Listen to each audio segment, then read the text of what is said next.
On this edition of Global Cruise Report, I'm joined by Carol Cabezas, the president and CEO of Azamara Cruises. Carol, welcome. To say it's been an incredibly crazy journey would be probably an understatement for you.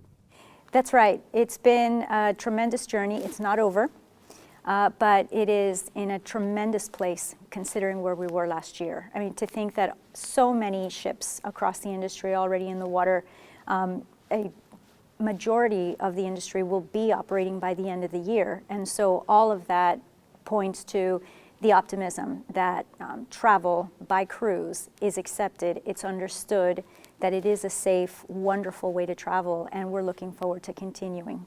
In terms of capacity, in June of this year, it was 16% of the ships in the water operating. By this December, they're estimating 80%. That's huge. It's a very large percentage. I've seen something between 70 and 80% by the end of the year across the global industry. And so that's when you consider the number of different markets that are opening up, despite some of the uncertainty, it just points to the fact that cruise can be a wonderful option for people who want to travel safely.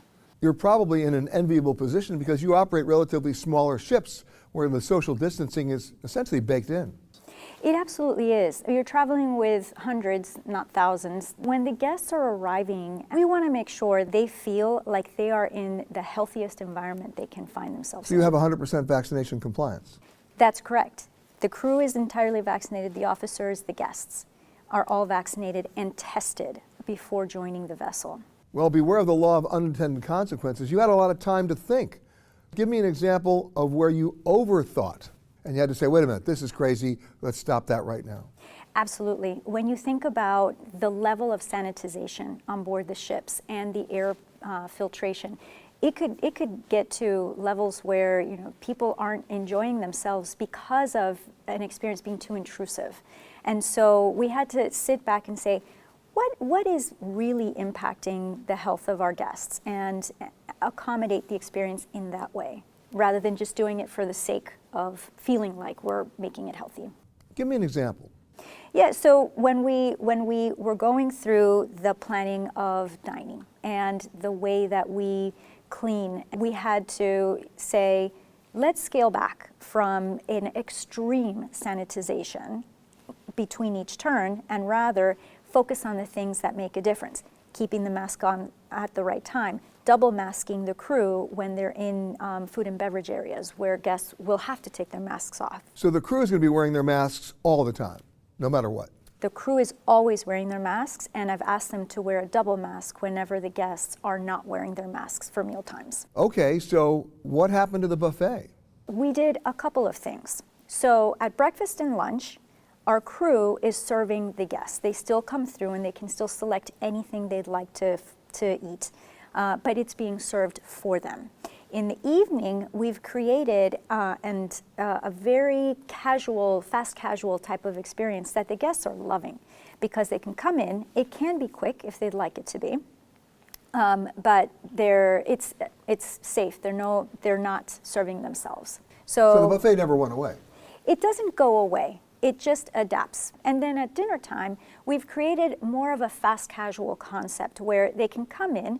It can still be relatively quick if that's what they're looking for, but they choose from a menu. And so they can sit down, they're being served very quickly, and they can be on their way, or they can linger if they'd like to. But we've taken away any of the concern around self-serve. Well, I have to ask the question, with all the increased demand, what's happened to fares?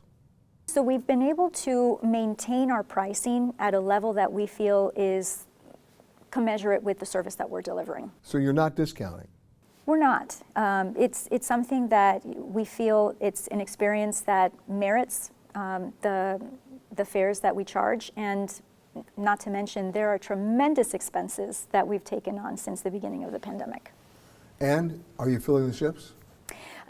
It's going at a pace that makes sense given the environment that we're in.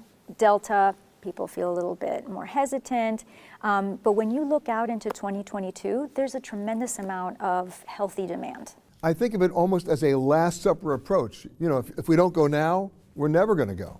That's right. The way I look at it is, I think every cruise line we are an industry that aims to please the customer.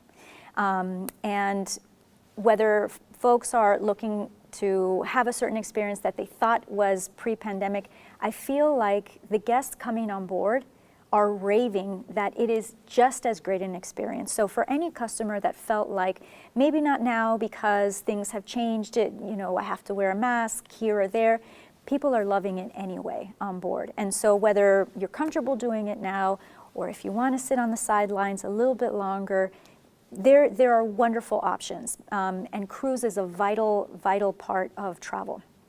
Carol Cabezas, President and CEO of Azamara Cruises, thanks so much for joining us. Thank you so much, Peter.